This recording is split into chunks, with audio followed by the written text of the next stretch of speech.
Elgarrekin dugu zita 2025ko maiatzaren 11an Senpereko Aintziran. Datorren urteko herri urrats martxan daia da eta leloa eta logoa aurkeztu dituzte Erlebeltza protagonista. Egungo jendarte individualista honetan, guk apustu egiten dugulako elgarrekin egoteko, ezta? Eta nolabait ere, egun horretan elgarrekin herri bat irudikatzen dugulako iparrak eta hegoak, elgarrekin ikastolak eraikitzeko aukera ematen zaiolako zehazkari jasotzen den sostenguarekin, 20.000 espezie edo erlemoto omen daude munduan, eta horien artean badugu bat gurea, Erlebeltza dena, eta Erlebeltza irudikatu dugu irudi bezala, eta nolabait ere bat egiten duelako lema horrekin, ez da azkenan erleak elgarrekin egiten dute lan, erleak komunitatean bizira eta lan egiten dute komunitatean estia sortzeko eta bizia sortzeko, zen nolabait ere bizia sortzearen funtzio importantea dute ekosisteman. Kantua Aguraingo dupla taldeak eginen du eta etekinak Senpereko kolegioko bigarren zatiarentzat eta Arberoa ikastolarentzat izanen dira, berriki sutea jasan baitu.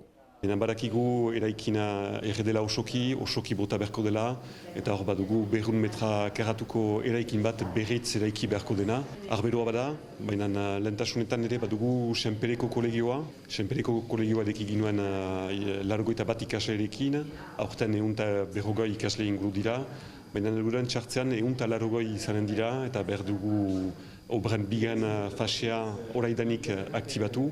Aurre ikusia ginuen, jadanik bigarren fase bat izanen zela, baina uste baino lehenago izanen da. Helduren txartzerako, ez dugu askitokide kolegi hortan denendako, hor ere, beharko dugu laguntza. 42. edizionenkari bigarren musika maketa lehiaketa ere izanen da, baita urteroko bertsosaioa eta guazen 11ako azken atalaren aurrestreinaldia.